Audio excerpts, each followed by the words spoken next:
Hey guys, welcome back. It's me, Gimpy, and I'm here with something a little bit different for you here. It's different from my normal.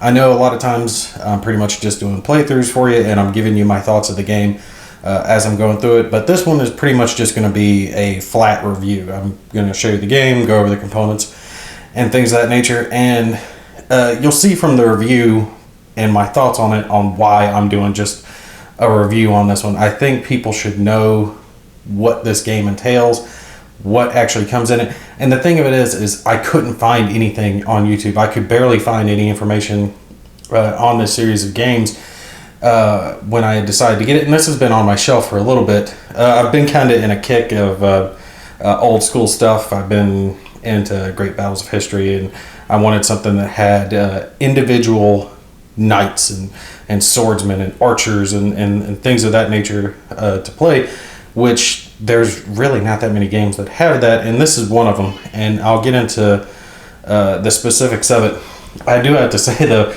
it's been kind of funny. I've been fighting to get copies of Great Battles of History games. You know, if I ever saw any deals online for them. I've got the Alexander, and I actually just won one off of Wargamer Pay It Forward, Chariots of Fire, that I'm going to try out. And I thought I'd gotten real lucky because I saw the Devil's Horseman for, right around $20, a little bit more. This guy was selling off a big collection. I'm like, oh my God, people missed it.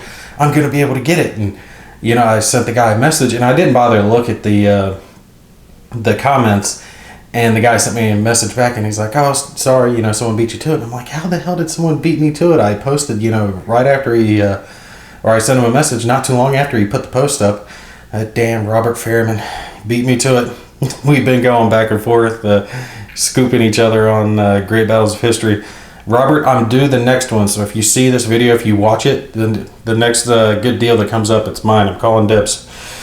All right, but like I said, I've been looking for a game that had individual troops, that was kind of like the ambush of medieval times, and it's not a solitaire game. This is a battle your opponent game, but it is solitaire friendly. There's not hidden information that you have to worry about, so you can easily play it solo. And I know you guys are looking at all the counters I got laid out. I've got it in the middle of a game that I started. That way I could kind of show you how it looks on the table. I got to go over the components first. I got to do it, and that's the good part and the bad part. So you guys bear with me as I hit this, because the components is the big reason why I'm doing this video in the first place. Because I think people need to see what comes in the box before you decide to get it, especially considering this is a relatively expensive game. Oh, I don't even remember if I showed the name yet. Diex Aie. I'm probably butchering that, but I'm assuming since it's French that the X is silent, so I'm going with Diex Aie. It's part of the Cry Havoc series. This is the sequel to, was it Gus Card, however you want to pronounce that. And it's by a company called, Historic One. All right, it's a French game, and there's very few U.S. retailers that carry it.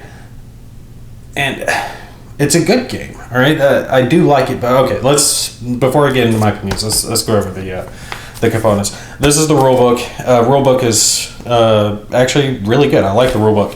It feels kind of like a magazine, and it's nice and colored, and the print is spaced out enough that you don't feel like you're in college trying to take and read this stuff. They've got nice examples in the rulebook of what everything is. It's easy to understand, so whoever translated it did a good job with it.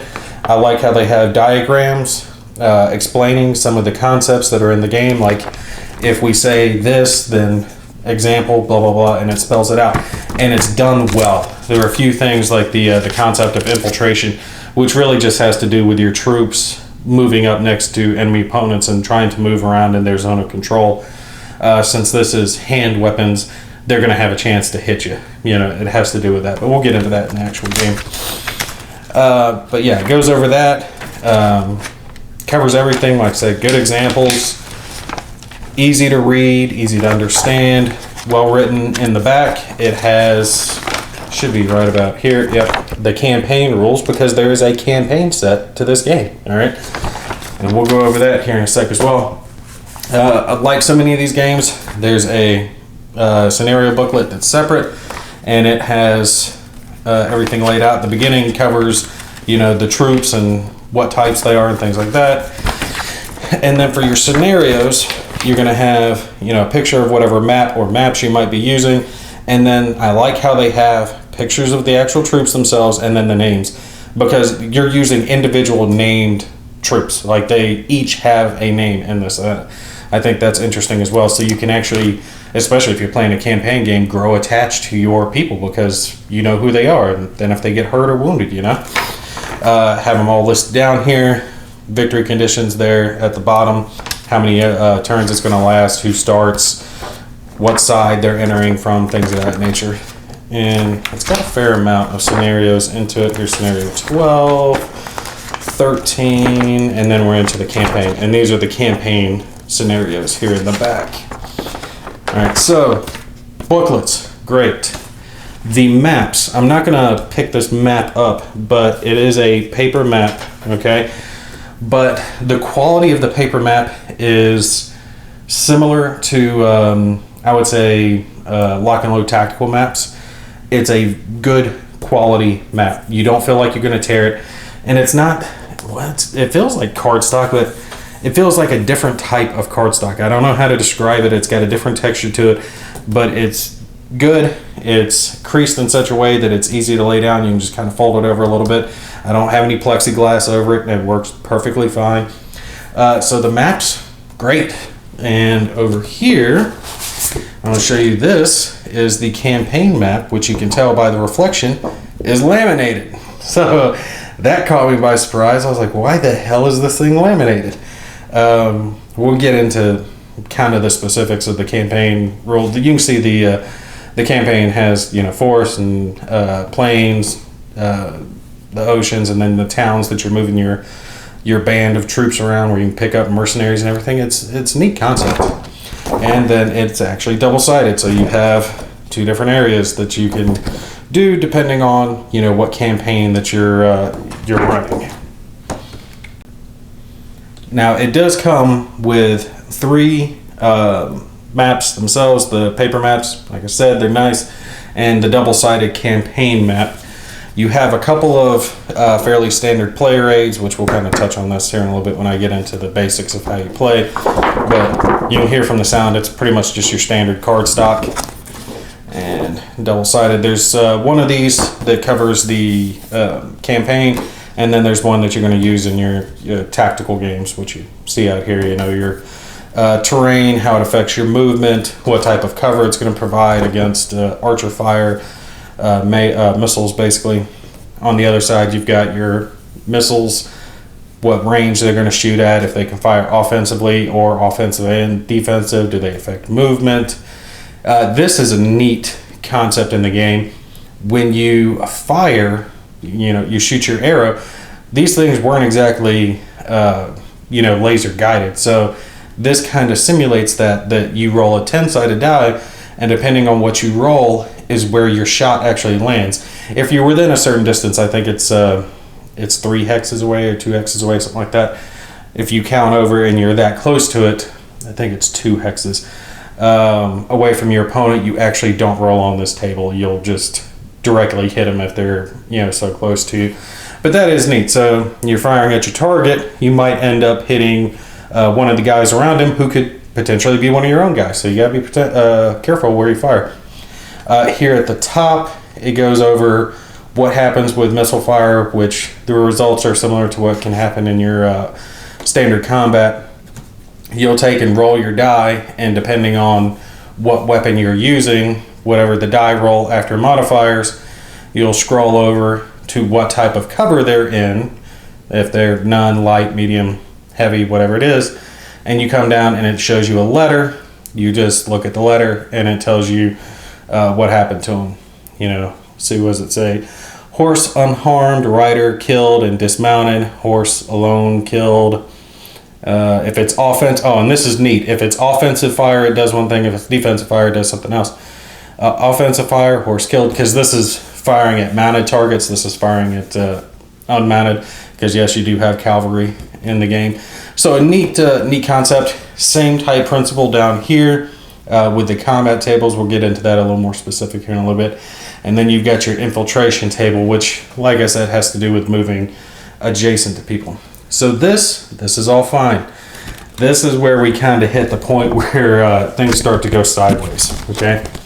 First, this is the counters that come with the game and the extra tiles, I guess you would say, that could be extra terrain for the maps. You've got these little tri pieces here, a building, another little building, big old shrub, and you're like, hey Gimpy, those don't look like they punch out.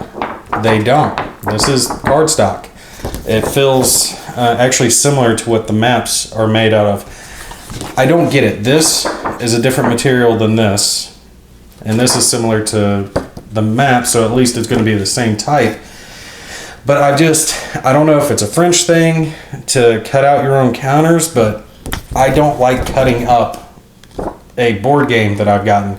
Punching out counters is one thing, but if I do a sloppy job doing this, if I wanted to sell the game or pass it on later, I can't really do that if I've butchered the counters that came with it. There's a couple of these sheets. I didn't pull out the other one. The other one just has more terrain pieces. And you can see I didn't bother to cut these out because I don't want to do that. It's just like, no, So what I did is I scanned the sheet and I made my own. I made my own counters, which actually, let me grab a couple of these and I'll show you.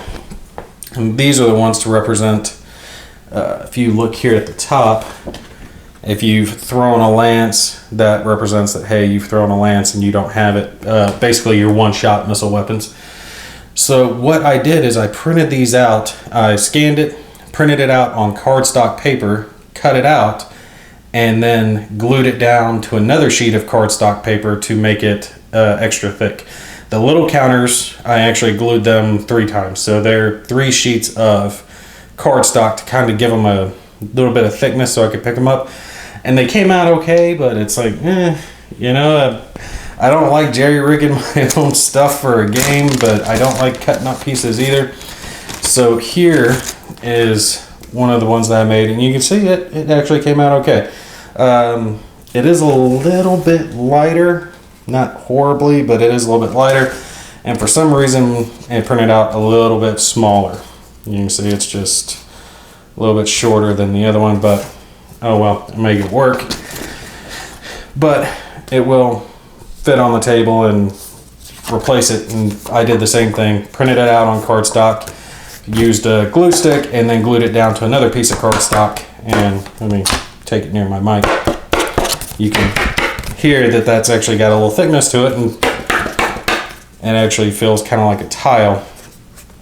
This is not bueno to me. This is not cool, especially considering this game's expensive depending on where you get it. So those are the type of tiles that you get, and all the informational counters are those. Okay, some of these are for tactical reasons. Like these are your, like I said, for your lances.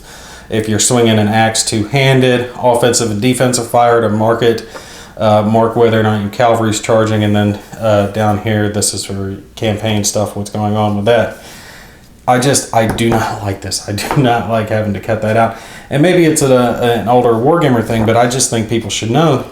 And like I said, I could not find this anywhere. There were no videos on YouTube showing, or anywhere that I could see, showing what actually came in the box. And that's part of why I wanted to do this, is so you guys could see what came in the box and what you're dealing with. And like I said, I'm not saying the game's bad, but you need to know what you're getting and what you're paying for. Now, the counters themselves, I haven't even bothered to punch the ones for the campaign yet. I just punched out the individual troops themselves. Let me grab up a horse here. I actually need to take my little tweezers and hold this so you guys can see how thin these counters are. All right, these are the counters. These are the actual troop counters themselves. It's effectively cardstock counters. They are punchable. You don't have to cut them out yourself. They come out really easy. actually, but I did a little comparison, and this is a counter from GMT game, the Great Battles of Alexander, and this is one of the little horse counters. This is 5 times as thick. It takes 5 of these counters to equal one of these GMT counters, and it's a just standard GMT counter. So if I'm holding it up there and you can see how thick that counter is versus that, let me try to hold them up together. So, let's see if I can get it. Let you guys see that. So yeah, right there you can see what kind of counters you're actually getting. They are horribly thin.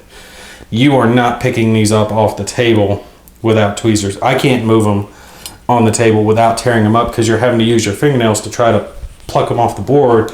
So the only way to move them is actually to have tweezers so you can catch that little bit of an edge to move them. GMT counters, pick them up, throw them on. And that, I have to say, that was fairly disappointing to me. I was not thrilled with that in the least. I know I saw some guys talking in the forums that they knew they were thin counters and they were expecting it. And that's fine, but for the cost of this game, for how much it costs, and it's going to cost you probably at the cheap end $80, depending if you might find a deal on eBay. But if you buy it new, you're going to probably pay at least a bill, if not more. I think some of the retailers I saw were charging $120 for this game, and that just didn't sit right with me with the quality of these counters. I wanted people to know what they were getting. Now, let's take a look at what the counters actually show on them so I can kind of explain that a little bit. I did manage to find the image files for this, so I'll throw one up here in the corner for you. This here is Leofgar, something like that. Alright, it's one of the Saxon Infantry Light, okay? And you can tell that I'm probably going to have to blow the counter up so you guys can see it. Down on the bottom right, you see where it says XIL. It's an ingenious little system on how to tell what faction and what the type of troop is. The first capital letter represents who they are. And in this game, you're going to have Normans, Saxons, and Scots. All right. So it's either going to be an N, a capital N, capital X for Saxon, or a capital S for Scot. The middle letter represents what type they are, so infantry, cavalry, things like that. And then the last letter denotes the troop type itself, whether it be archer, light infantry, medium infantry, heavy infantry, something called a theme, which the best I could understand of that was axe-wielding guy, or other list of stuff. It's in the instruction booklet. I probably should have pulled that out. Let's see what some of the others are on there real quick. Is it listed in? Yep, right here at the front. Archer, civilian, huscarl, knight, javelin, light, medium, noble, slinger, thane, crossbowman. So pretty much stuff that you would expect. So it's going to be 3 letters to denote what type of troop it is. And then other than that, you're going to have the guy's name there in the upper right. And then you're going to have 3 numbers here on the left side, a black, a red, and a blue. Top left, the black number represents their attack strength. The middle number in red represents their defense strength, and the bottom left number in blue represents the movement points that they got. Obviously, cavalry is going to have more, and you can actually dismount and take and move your troops around. So, and something else that I don't know where I fall on this. It's a lot of back and forth, because here, let's flip this over and let you guys see. The other side of this specific counter is this guy stunned.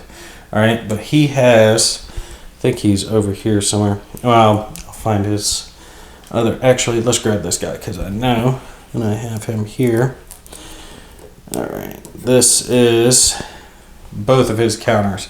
If it's just infantry and he does not have a horse, you'll have 2 counters for someone, and it's going to have his normal self and his wounded self, okay? And then on the back of the wounded side is him dead, and on the back of the unwounded side is me dropping it. And on the back of the unwounded side is him stunned, which actually shows that they have a 1 for a defense value on that. So, interesting. It's kind of a pain in the butt to be flipping counters around all the time. And I was sitting there thinking at first, it'd be easier if they had the wounded side on the back of the whole side, the full troop. But that doesn't work either because the result can be stunned, dead, or wounded. So it really doesn't matter which one, and you just spend a lot of time having to flick it around. So at the side of my board, I have a lot of counters kind of laid out, trying to keep them separated. So if I need to switch out one of the counters, I know which one is which. So let's take and set this back down. And now, look at the board. Can you tell me something? What do you see? What stands out to you? Where are the good guys? Where are the bad guys? Can you tell? Yeah, neither can I. That's something that this game sorely needs, is something besides just the white background, even a stripe, something, just a stripe across the counter itself. It wouldn't have to be big. A yellow stripe for the Saxons and a black stripe for the Normans, or red or blue. It wouldn't matter to me. Some type of visual annotation so I could tell where each side is. Because as it is, the only way you can tell is that capital letter there in the bottom right, denoting which faction they're part of. Norman, Saxon, Scot, things like that. Other than that, you don't know where your lines are. You're constantly having to sit there and squint and go, okay, is this my guy? Okay, yeah, this is my guy. Well, he's going to fire there. Wait, no, I thought he was my guy. No, he's not. And these counters are constantly moving around. In this scenario, this is the first scenario that I set up to show you guys. The Normans start over here on side 2, and they push across, and they've got to push across these slopes. That's what these are here along the edge of the map here. They have to push across these slopes, and the Saxons start up here on this ridge, and they have to hold back the Normans. And the Normans get points for however many of their guys get up here to this ridge by the end of the game. And the game was actually going pretty good. It was pretty fun. I had the Saxons start up here on the ridge. That way they could kind of hang back a little bit and see what the Normans were going to do. The Normans decided to split into 3 flanks. The Saxons didn't have any cavalry. The Normans have a lot of cavalry. That's what these double-sized counters are, is cavalry, the horses. So they sent 6 of their horses down here, 6 of their horses up there, and then they sent their infantry shooting up the middle. So they tried to break them apart. And the thing is you've got cavalry charges in this. So if your horse kind of gets a head start, you have to go so many hexes in a straight line to get the bonus. You'll get a bonus to your attack.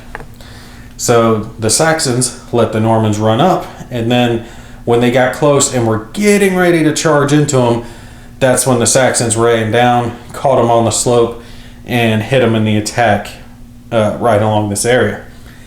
Sounds cool, right? Sounds pretty neat, but I can't really do a playthrough of this and show you guys that, because how are you going to tell who's on what side? If someone were actually watching me play this in a playthrough, you guys wouldn't be able to really tell unless I'm sitting here squinting down at each piece and saying, okay, now this would be easy because you could tell the horses are the Normans, but what about right here? The center?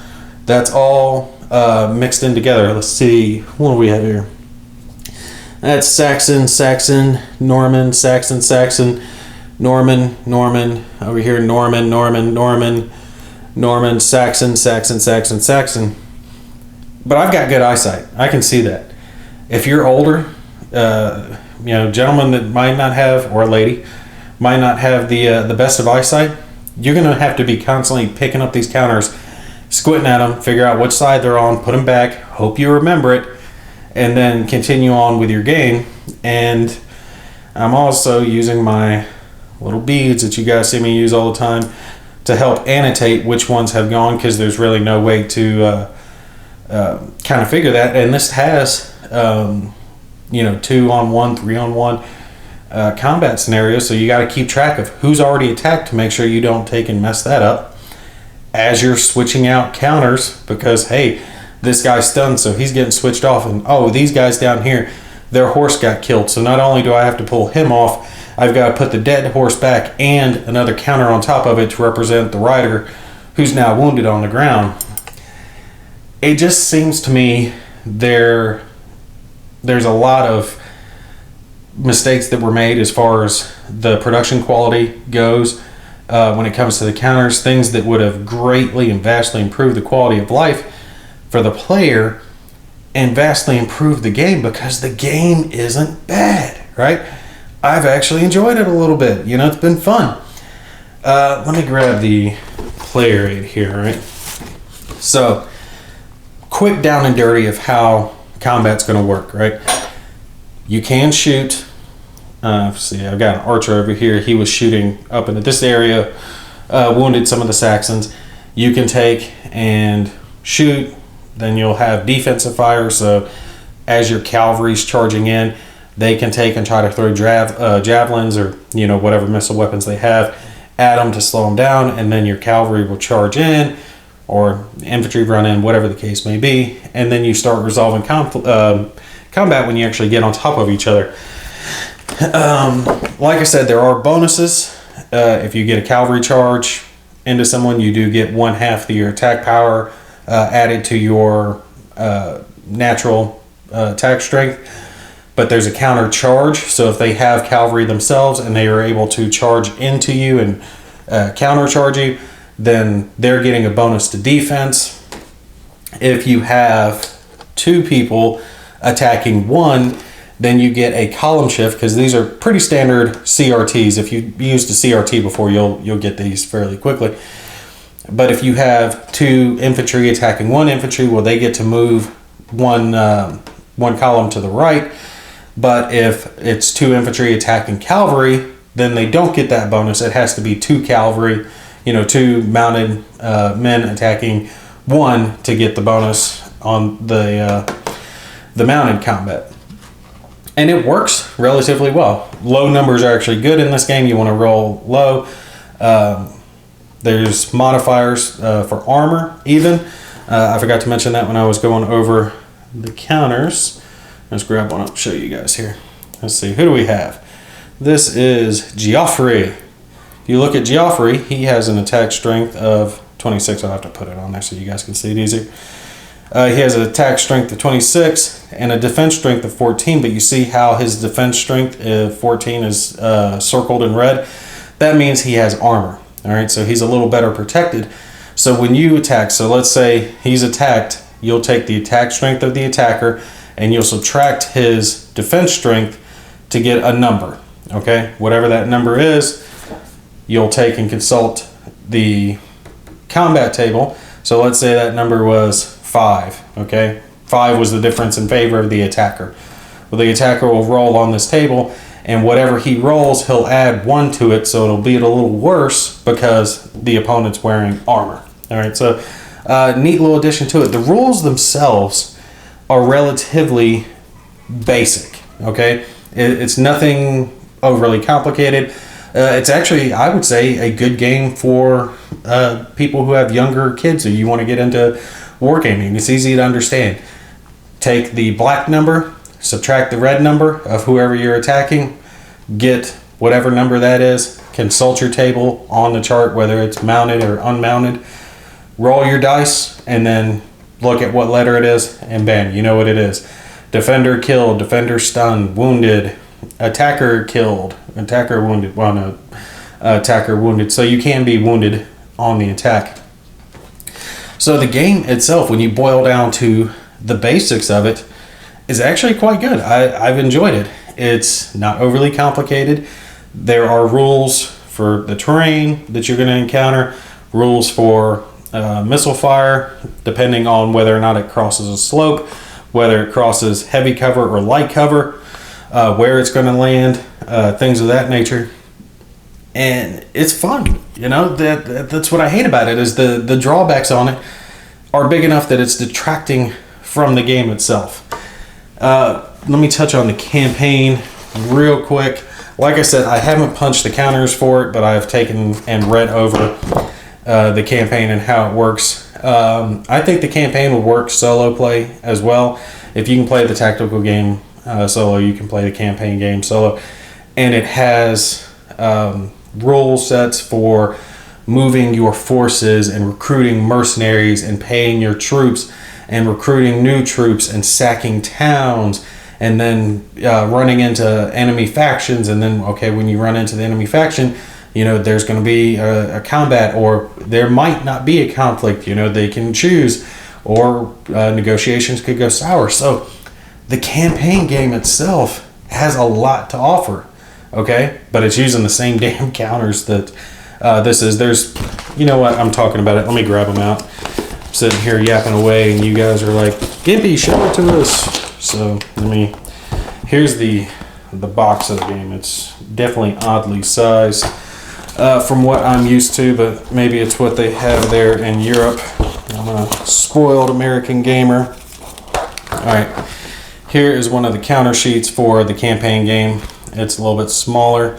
You can see how just flimsy that is there. I mean, look at that. That just almost makes you want to cry, doesn't it? We got to teach them how to make counters. But you got things, what are those things called? Motte, M-O-T-T-E. Moat, man, it's some type of fortress. But mercenary bands that are moving around, your leaders, you know, whether they be Scot or Viking, Viking, Saxon, the Normans, and they're leading their troops around, building up their forces. So it's a neat thing. You've got civilians in it. You can have sieges. You can siege a town. You can siege a fortress. You can gain supplies. And you're doing this all in that. I mean, look how this thing is just falling. It's driving me nuts. It's all set in that medieval time frame when you've got the siege warfare going on, and archers and swordsmen and knights, and I've always, you know, liked that period of time, liked that history and all the things that come with it. So let me get down to brass tacks of the game. If you are looking for a relatively uncomplicated, fun game that has individual troops set in this time period, this game will work for you. But you have to make some concessions when it comes to component quality. And if you have a hard time seeing small print on counters, this might not be the game for you, because you're going to have to constantly be looking at the bottom of the counters trying to figure out who's on what side. You could take, if you had no plans to take and pass the game on or sell it, or if you're not one of those people who cares if you make alterations to your own stuff, you could mark the counters with colored markers to help differentiate who's on what side. I thought about doing that myself, but since I am a member of that Pay It Forward group, if I decide to maybe pay it forward on this one later on to see if anyone wanted it, I don't want to make, you know, marks like that on a game that someone else might not want on theirs. You know, that's part of the reason that I made the homemade counters. I mean, look at these damn things, you know? Look at this. Those are my little homemade counters. They came out just a little bit smaller. I mean, they work. Yeah. So I guess I can't really say too much on that. But as part of the reason I made that, because I didn't want to carve up the pieces that came with the game. But you could do that if you you did want the game and you wanted to be able to differentiate the troops, put a line through it or a big dot there at the top. Because, I mean, come on, look at this. If you just looked at the map, you couldn't tell me without, you know, understanding the game and what the letters mean there at the bottom, who was fighting who. You couldn't tell me anything on that. And that is a big drawback. That is probably one of my biggest pet peeves with the game when it comes down to it, is how much time I'm having to waste looking at the letters trying to figure out who's fighting who. Right? I did hear of some people taking and mounting the counters onto Scrabble pieces, wooden Scrabble pieces, to make them easier to hold. The only problem with that is the counters are double-sided, so how are you going to do that? The only way you could do that is to scan the counters themselves, and that way whatever ones you mount, whatever's on the back side, you can print out and mount onto another Scrabble piece, but it's just so much effort to go through that, and you're already having to go through the effort if you want to print out and make your own additional tile pieces to go onto it. And they work. Where's my little bag? Throw them down on there. The little ones that I made, it's not like they don't work and they don't show up, fairly well. I mean, bam, look at that. I got my bush on the screen, and if I just started up the game like this, the camera like this, you wouldn't really be able to tell. It works. I think I did all right as far as that's concerned, but I don't like having to take the extra time to do that. I'm already busy enough as it is, filming and doing all this other crap. I don't want to have to take the time to print out my own template and little tiles for the game that should already, pretty much come. I think some older gamers are probably going to watch my video and my bitching and go, "You damn whippersnapper, you're spoiled. Back in my day, we had to carve our own counters out of wood and walk 10 miles to school uphill both ways." Well, Grandpa, it's 2018 and tiles don't come like this anymore. I shouldn't have to be ingenuitive. I'm afraid I probably just lost some older viewers on that one. But, yeah, I gotta say, I like the game. It's fun at its base core, alright? The mechanics of it. If you're wanting one, set in this time period, individual troops, you could do worse. There's not a whole lot of options, so you pretty much have to go with it. There's this, there's, like I said, Geist Guard, is the first one in the series. It does not have the campaign that Diex Aie does. And there's Anger Sanguinis, something to that effect, which is another in the series, but I think that one's an expansion, so not a full base game on its own. But they're all part of the Cry Havoc series, so you can look into it if you're actually interested and you do want to purchase that. But like I said, I wanted people to be able to see what they're getting, what you're paying for, right? You need to know what your money's going towards, and if you're willing to accept the faults of the game, there is a gem here in the rough to be enjoyed. Absolutely. I like the game. I recommend it based on its merits. It's fun for what it is, but you're going to have to accept the fact that you got shitty counters and little map tile pieces. The map, though, great. The campaign map, great. The rulebook and the player aids, great. So all that stuff was good. They could have just improved those counters, especially having colors on them to distinguish who they were. That would have made all the difference. That probably would have taken away my biggest ire with the game if I could have been able to easily tell the troops apart. All right, but I'm gonna cut that here, stop my bitching, and I'll be getting back to my playthroughs. Like I said, I got plenty of other stuff lined up for you guys. I am on my big Gray Battles of History kick right now, but I've got so much other stuff that I got ahead of it that I got to get done that's been requested. So you guys take care. I will see you in the next one.